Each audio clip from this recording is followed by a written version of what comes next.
Makan tadi. Ryan Louis. Ada. Nah, Ikan. Fajri. Hadir. Abdul Latif. Hadir. Muhammad Umar. Hadir. Muhammad Farel. Hadir. Kemudian Muhammad Al-Ghazi. Hadir. Rafi Nur Ihsan. Sakit. Selanjutnya Salim. Ilham Maulana. Hadir. Sakit. Rian Kusairi. Muhammad Fajar. Hadir. Sakit. Aditya Yohana. Hadir. Yusuf. Hadir. Geri. Hadir. Hadir. Muhammad Rakan. Hadir. Muhammad Ardian. Hadir. Abtazali. Hadir. Pulang. Muhammad Azizil. Hadir. Muhammad Rizky Ramdhani. Rizky Abdul Aziz. Bapak. Pak. Febrian Pratama. Hadir ya. Satya. Kemudian Dani Kurniawan. Aditya Taqiyuddin. Muhammad Rizky. Mudah-mudahan yang sakit kita doakan disatukan Allah Subhanahu wa taala. Selanjutnya saya ucapkan terima kasih kepada semuanya telah hadir pada siang ini kami waktu dan terlihat selalu semangat dan kelasnya juga terlihat bersih ya. Mudah-mudahan diistiqomahkan dan melihat wajah-wajah yang kayaknya ceria ini ya. Semangat. Baik, terima kasih. Selanjutnya pada minggu sebelumnya kita sudah membahas tentang materi fikih ya. Apa itu definisi fikih menurut bahasa dan menurut istilah. Kemudian kualifikasi fikih atau pembagian fikih itu apa saja. Kemarin kita sudah dipelajari bahwa pembagian fikih itu ada berapa? Ada dua. Ada empat. Ya. Satu yang berhubungan dengan apa? Hukum. Yang kedua? Yang ketiga?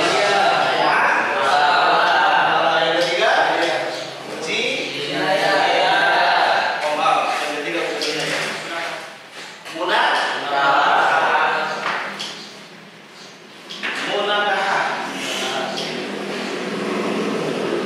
Yang keempat? Jinayah. Ini kemarin sudah selesai pembahasan kita bahwa fikih itu yang menjadi objeknya atau kajiannya ada empat. Dari mulai kemudian muamalah, munakahah, dan jinayah. Kemudian peribadatan, muamalah, bisnis, kemudian munakahah, keluarga, pernikahan, jinayah, jadi dengan masih ingat? Nah, kita hari ini akan lebih spesifikasi membahas tentang ubudiyah, di antaranya apa? Kurban. Baik. Kita akan bahas pada siang ini materinya adalah tentang kurban.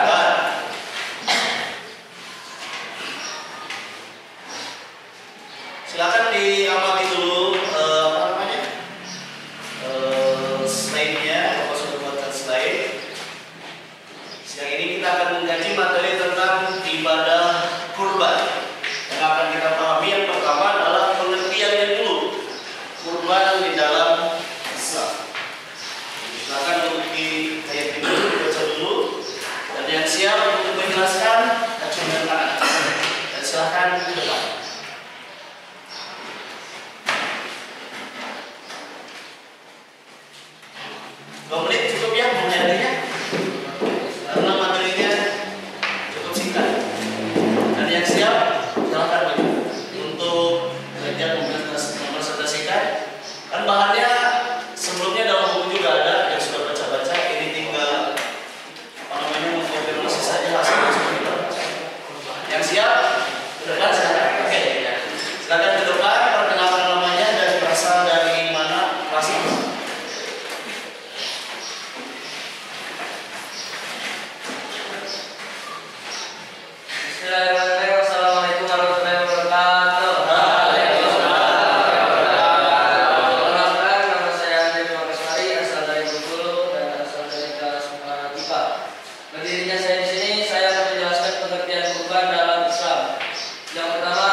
kurban juga adalah salah satu dari penyembelihan hewan dan salah satu untuk beribadah kepada Allah untuk mendapatkan diri.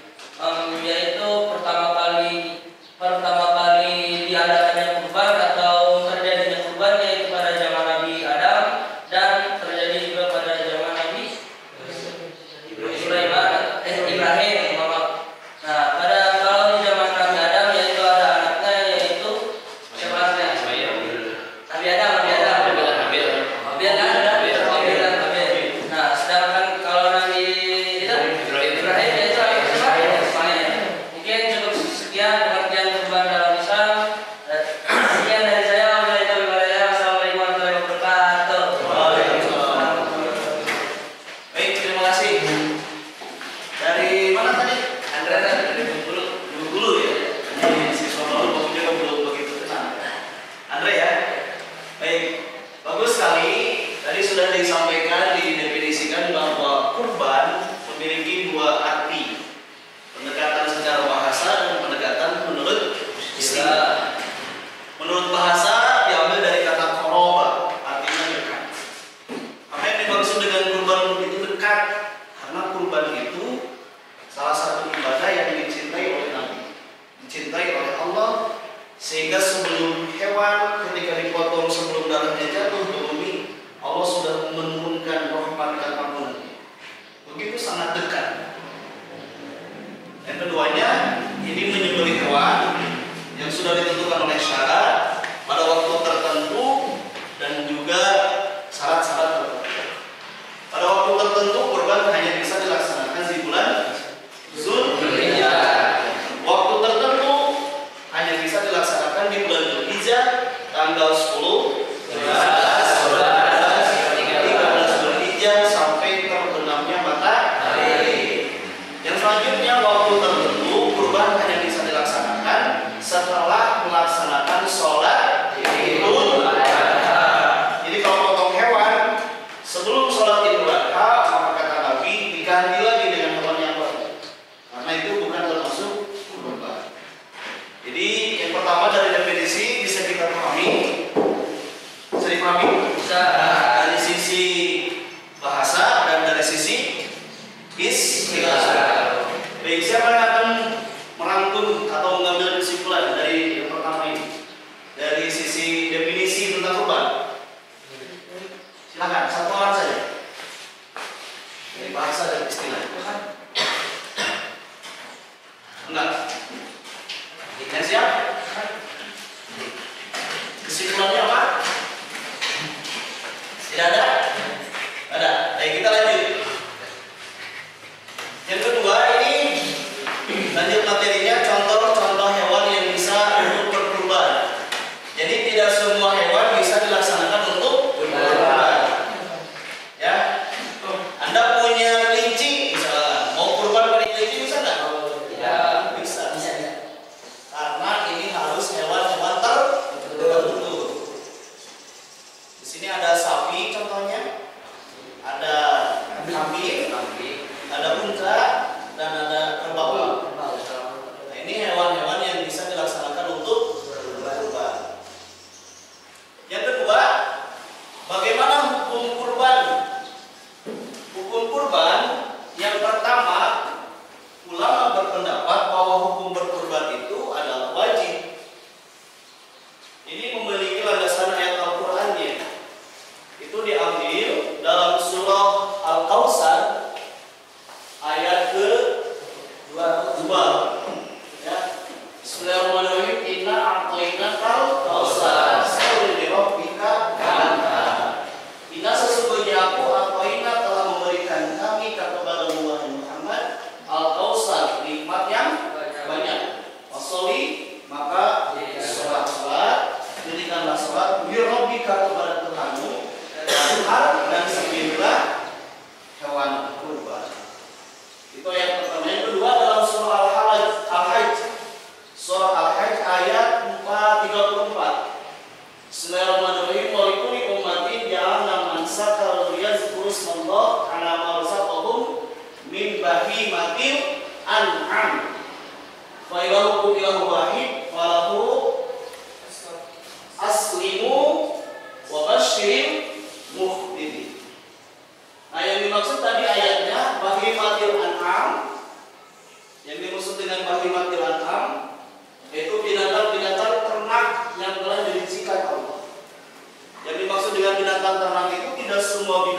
yang diternak bisa dijadikan hewan kurban. Tapi ada hewan-hewan yang bisa dijadikan hewan kurban seperti dari kambing, domba, sapi, unta, dan kerbau.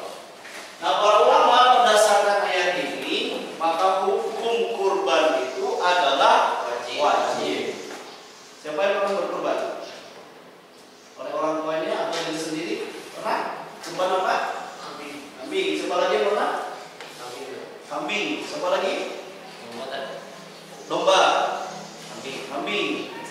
Sapi. Alhamdulillah. Unta. Oh, domba.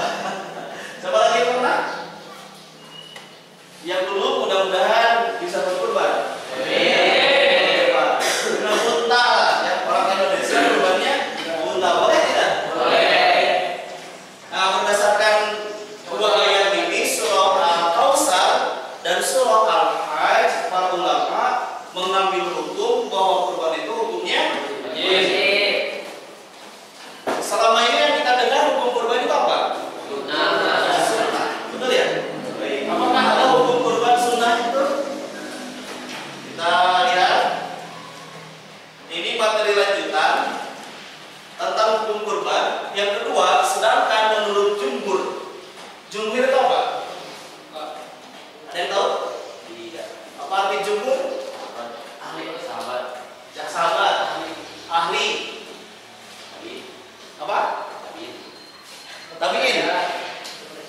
Kepercayaan. Apa arti jumhur? Ada yang sudah pernah dengar atau baca? Tafsir ulama. Baik. Jawabannya hampir mendekati. Jumhur itu adalah kaul, pendapat banyaknya ulama atau pendapat mayoritas ulama. Menurut jumhur ulama, hukum berkurban adalah sunnah muakkad. Apa arti sunnah muakkad? Satu orang? Apa arti sunnah muakkad?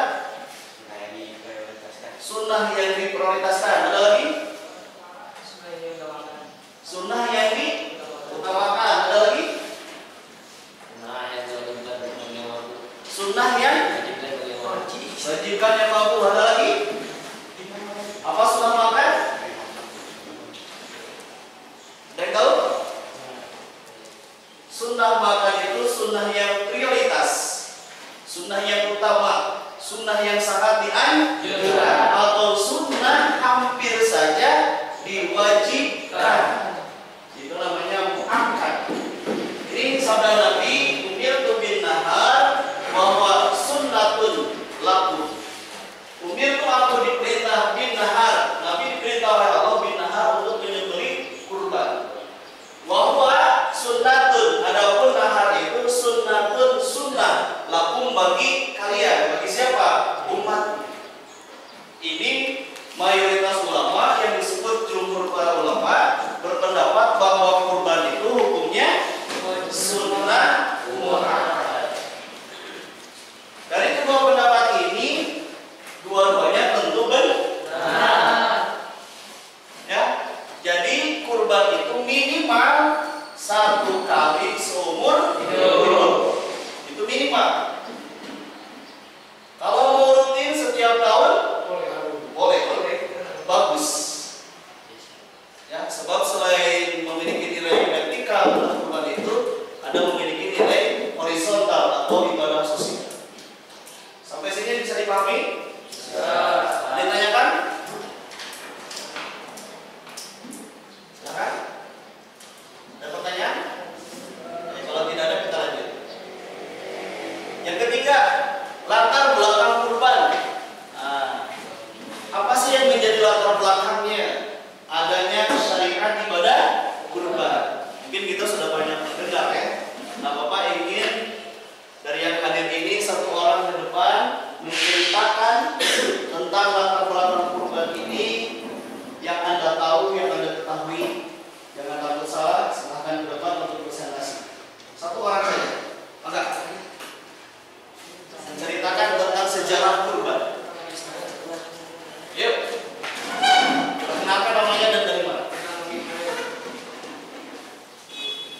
Lalu diminta oleh Allah untuk memotong anaknya sampai 3 kali mimpi. Lalu Ibrahim pun langsung berkata kepada anaknya, "Hai anakku, sesungguhnya aku melihat dalam mimpi bahwa aku menyembelihmu." Maka berkata Ismail, "Hai bapakku, kerjakanlah apa yang digunakan kepadamu. Insya Allah kamu akan mendapat itu, termasuk orang yang sabar." Yaitu Ibrahim ingin memotong orang Ismail. Allah gantilah dengan seekor hewan sapi. Coba. Gitu ya. Baik, terima kasih. Ada lagi? Satu orang lagi? Ingin melengkapinya atau bagaimana? Boleh. Perkenalan namanya, asalnya dari mana? Ada operasi.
Ya, jadi sejenis kambing atau domba. kerbau yang besar diganti dengan kipas.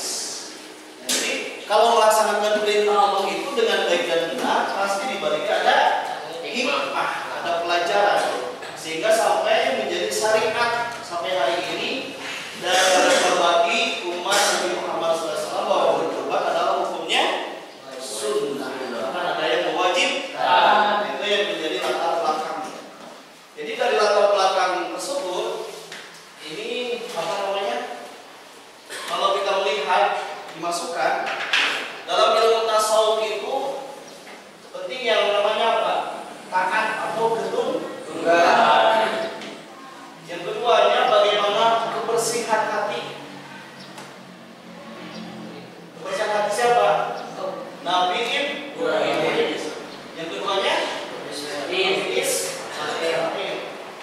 Apa yang dimaksud dengan kebersihan hati? Menerima perintah dari Allah bukan dengan emosi, tetapi diterima dengan senang hati. Maka bahasanya apa? Minasobirin. Kita begitu nggak?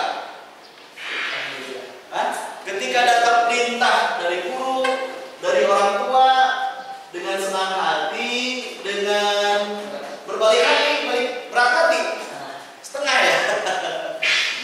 Ini penting. Maka guru kita di sini pesantren diajarkan bagaimana tata cara membersihkan hati, supaya ada perintah dari Allah itu diterima dengan apa? Senang hati. Sebab hati yang bersih akan menerima perintah dari siapapun, ibadah dengan senang hati atau dengan penuh cinta. Kalau sudah cinta, berat atau ringan? Ringan. Kalau dengan cinta. Maka bangun, belajar, menjalankan perintah dari Allah atas dasar apa? Cinta. Next. Oke. Ada pertanyaan? Baik, kita lanjut. Waktu dan tempat menyembelih kurban ini tadi sudah dikupas di awal, bahwa waktunya adalah tanggal 10 Zulhijjah sampai dengan 13 Zulhijjah dan dilaksanakan setelah sholat Idul Adha. Ini sabda Nabi, "Mandabbaha qabla ayyusalliya falyadbah ukhra." Mandabbaha, siapa orang yang menyembelih qabla ayyusalliya, menyembelih hewan kurban sebelum melaksanakan sholat, falyadbah ukhra, maka dia mengulangi lagi menyembelih hewan kurbannya dengan yang lain, artinya tidak jadi. Makanya kalau menyembelih hewan kurban itu mesti setelah melaksanakan sholat Idul Adha. Yang kedua, untuk tempatnya, pelaksanaan hewan kurban itu dilaksanakan dengan tempat yang dekat di tempat sholat. Biasanya kalau Idul Adha itu di lapangan dilaksanakan. Kenapa dilaksanakan di dekat tempat sholat, dekat lapang? Supaya menjadi nilai syiar. Kalau ingin jadi syiar harus sembunyi, harus terbuka. Ya, kalau di tempat tertutup, jangankan jadi syiar, sinyal pun susah. Ya, betul nggak? Maka kalau tempat terbuka, jangankan sinyal pun lancar. Kalau di tempat terbuka, kalau di tempat tertutup, jangankan jadi sinyal pun susah. Ini penting, terbuka. Jangan malu kita menjadi seorang muslim. Melaksanakan perintah Allah mesti dijadikan syiar. Wa man ahsanu qaulan mimman da'a ila Allahi wa 'amila shalihan wa qala innani minal muslimin. Sebaik-baiknya perkataan yang selalu mengajak da'a ila Allah, menuju kepada Allah. Wa qala, dan dia berkata, innani, sesungguhnya aku minal muslimin, bangga menjadi seorang muslim. Siapa? Jadi seorang muslim itu harus rapi, bersih, terjaga, terhormat, bukan harus mewah, tapi bersih, rapi, terjaga dan terhormat. Tutur katanya, perilakunya, itulah sebagai muslim. Bisa dipahami? Next. Ketentuan hewan kurban ini tadi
Jadi sangat jelas lah ya untuk ketentuan hewan kurban. Selanjutnya pemanfaatan daging kurban. Daging kurban bisa dimanfaatkan 1/3 untuk yang berkurban dan keluarganya. Jadi kalau kita berkurban, misalkan dagingnya setelah dikilo itu, ya, misalkan ada 120 kilo atau sekitar 20 kilo. 1/3 dari 20 kilo berarti 1/10 berapa? 40 kilo. Itu boleh. Ya, 1/3-nya. 1/3 untuk fakir miskin, 1/3 untuk hadiah ke masyarakat. Jadi silakan ngambil 1/3-nya, tidak boleh lebih. Bagaimana kalau yang kurbannya 7 orang arisan, tinggal yang 40 dibagi 7. Jangan setiap satu orang yang 7 orang ngambil 40 kilo habis. Jadi kalau 7 orang ngambil 40 kilo satu orangnya berarti berapa kilo? 28 kilo, 280 kilo habis. Jadi yang 40 dari 1/3 dibagi berapa? Itu hitungnya. Jadi tidak boleh melebihi 1/3. Bisa dipahami? Itu peruntukan untuk fakir miskin atau bahkan 1/3 kalau yang bernadar maka wajib daging kurbannya semuanya dikasih. Saya nadar tahun depan kalau ranking 1 mau kurban kambing, yang bernadar semua dagingnya harus dikasih, tidak boleh dimakan oleh yang kurbannya, oleh mudohi, karena bernadar. Selanjutnya sunnah-sunnah dalam menyembelih.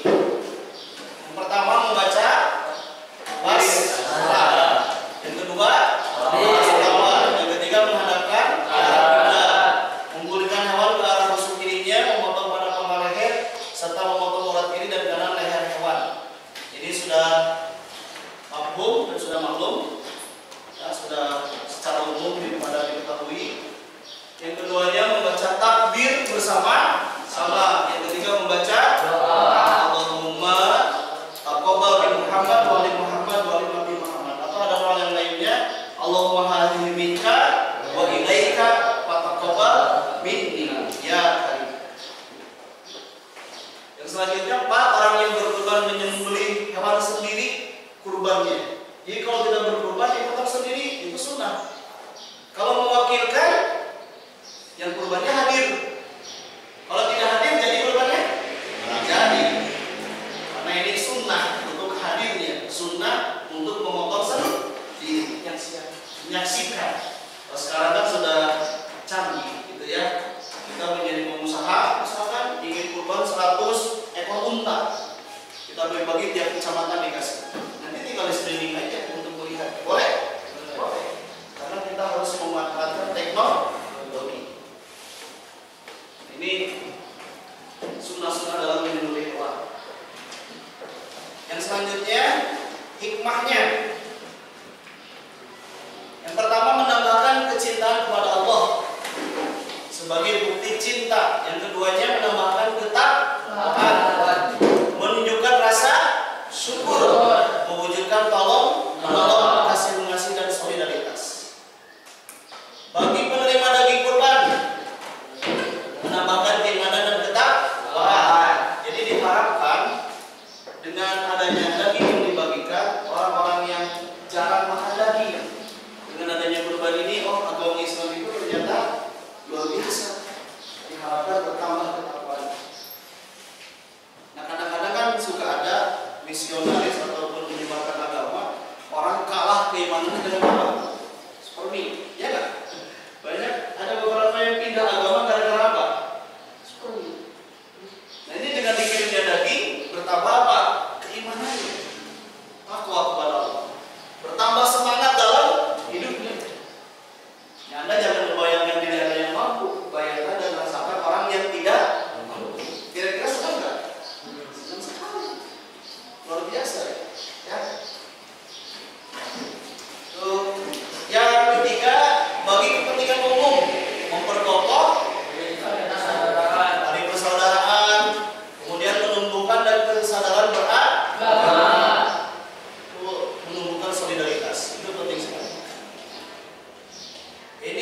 slide-nya sudah selesai. Alhamdulillah. Marilah kita simak. Kita sudah membuat satu video rangkaian kegiatan kurban dari tadi secara teoritis. Mari kita simak sekarang videonya.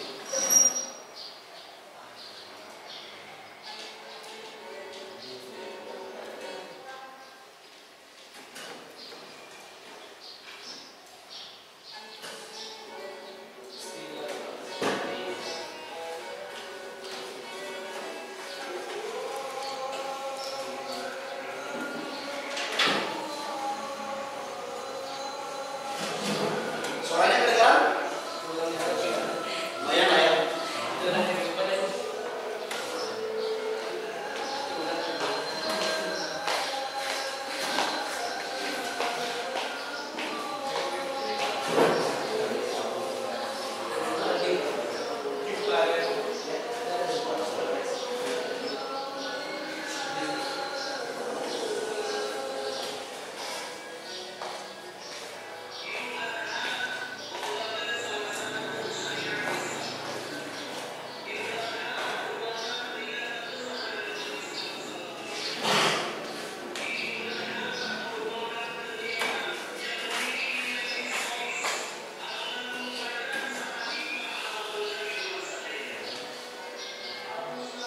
Kenal siapa yang kurban? Kenal. Siapa?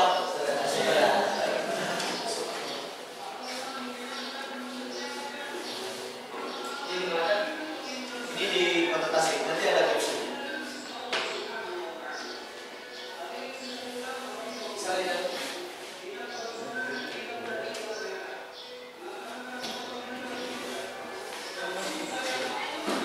Ini mana ini? Pengurapan Taruman.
sebelum ditutup ada pertanyaan? Silakan.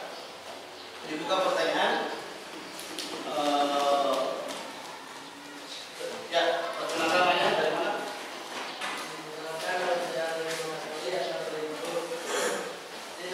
Kalau misalkan kita kan berkurban, hewan kurbannya kan sapi, domba, atau kambing, atau unta. Nah, jumlah hewan yang kita berkurban itu berapa? Baik, pertanyaan yang luar biasa ya. Seandainya kita berkurban, hewannya itu ada kambing, domba, sapi, kerbau, unta. Jumlah hewannya berapa? Jumlah hewannya silahkan saja, tidak dibatasi, sesuai kemampuan kita. Misalkan ini tadi siapa namanya? Andre. Mau kurban 100 ekor sapi, boleh? Boleh. Ditambah dengan 50 ekor unta, boleh?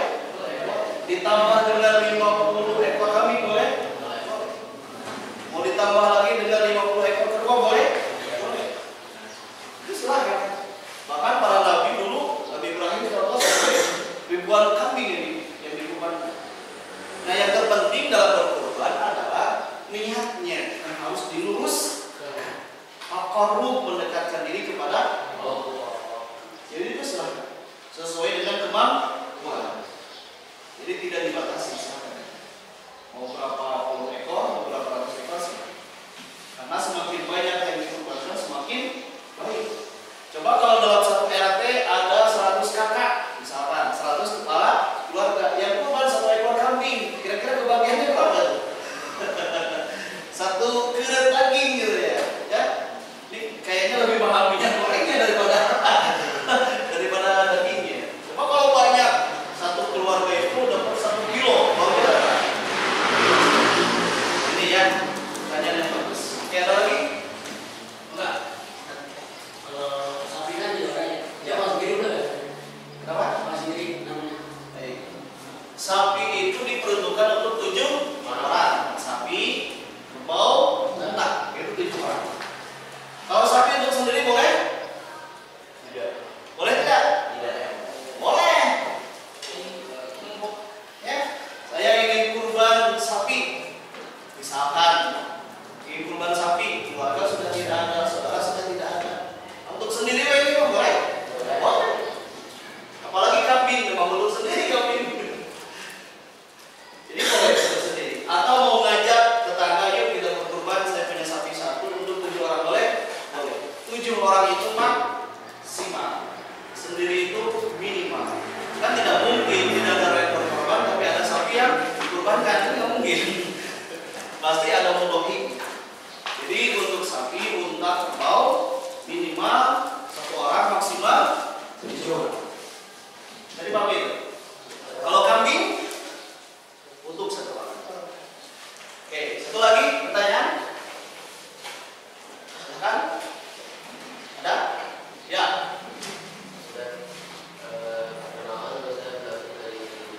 Terima kasih ya.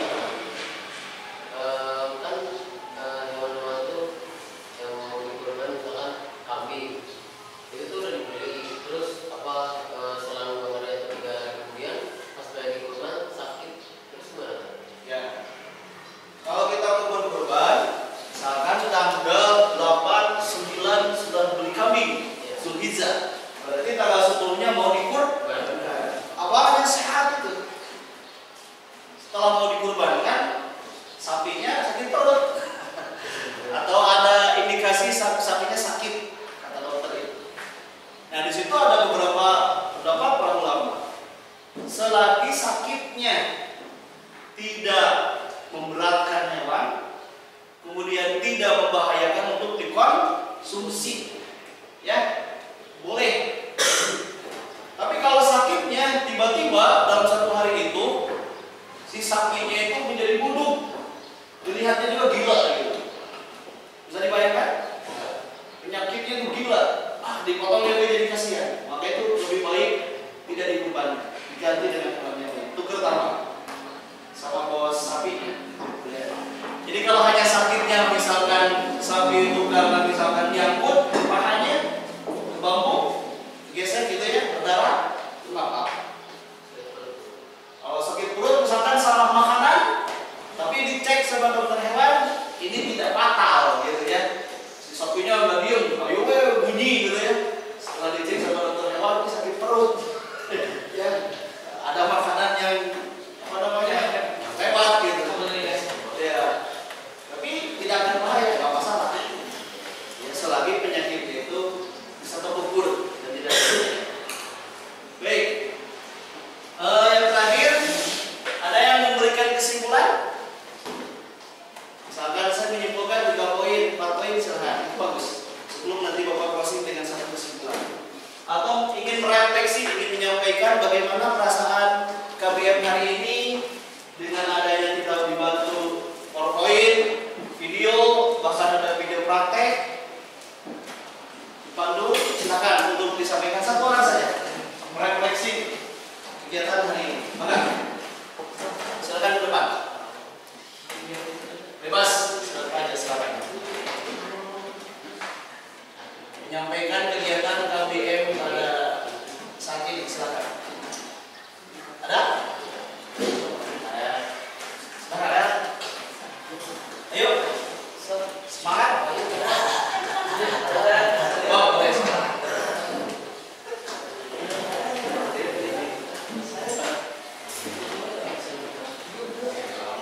Bagaimana menyampaikan apa yang dirasakan pada KBM saat ini? Bismillahirrahmanirrahim. Assalamualaikum warahmatullahi wabarakatuh. Waalaikumsalam warahmatullahi wabarakatuh. Oke, di sini saya akan menyampaikan perasaan atau ekspresi saya ketika sudah mengetahui bagaimana tata cara berkurban, apa saja hewan yang boleh dikurbankan, umurnya, jumlahnya. Nah, jadi di sini kita bisa tahu tata cara yang benar dan tepat itu bagaimana. Misalkan kita ingin berkurban, tapi tidak tahu caranya, boleh misalkan mempelajari sebelum berkurban atau menanya yang kepakarnya atau yang lebih tahu. Di sini kita sudah mengetahui dari tata cara kurban, penyembelihannya, misalkan hewannya apa saja, yang tidak boleh dikurbankan apa saja, jumlah hewannya.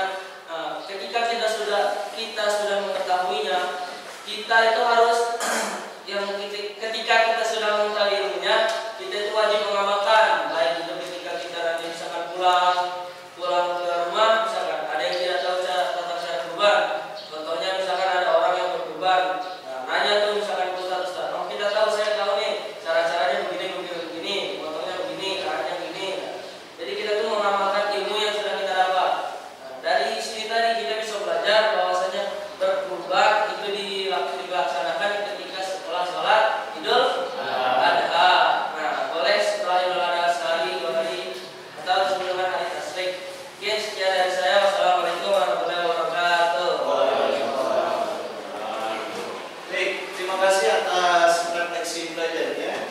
Jadi ada poin yang harus diambil. Yang pertama tadi disampaikan penting untuk mempelajari ilmu. Khususnya di sini yang dibahas adalah tentang tata cara kurban supaya menjadi satu keyakinan bahwa kurban itu begini menurut syariat, menurut agama. Yang kedua, tadi bagus sekali, kita nanti ketika pulang ke rumah ke daerah menjadi pribadi yang proaktif, tampil. Ketika ada masyarakat yang bertanya, kita menjawab. Kita memberikan informasi, kita men-sharingkan ilmu yang didapatkan di pesantren. Jangan menjadi orang yang diam. Ya, ketika orang lain butuh. Kalau kita tahu, kita proaktif. Izin saya menyampaikan, izin saya menyampaikan ilmu. Oh, kurban itu begini. Apalagi dibaca ayat Qurannya, hadisnya, itu hebat. Biar masyarakat juga merasakan sesuatu yang luar biasa tampil dari santri-santri muda. Apalagi hitungnya atau terbilangnya dari pesantren. Ya, itu yang paling penting. Dia pribadi yang proaktif di masyarakat memberikan sumbangsi. Baik, terima kasih. Selanjutnya Bapak akan simpulkan. Silakan dicatat dan ditangkap. Yang pertama, bahwa ibadah kurban itu hukumnya dari pengertiannya dulu ya. Pengertian kurban itu adalah mendekatkan diri kepada Allah. Niat yang baik untuk taqarrub, mendekatkan diri kepada Allah. Yang kedua, hukum kurban itu yang pertama wajib. Dan yang keduanya adalah sunnah. Yang ketiga, Waktu kurban itu ditentukan pada bulan Zulhijjah tanggal 10, 11, 12, dan 13 yang disebut dengan Yaum Tasyrik, hari Tasyrik, dan dipotongnya setelah masa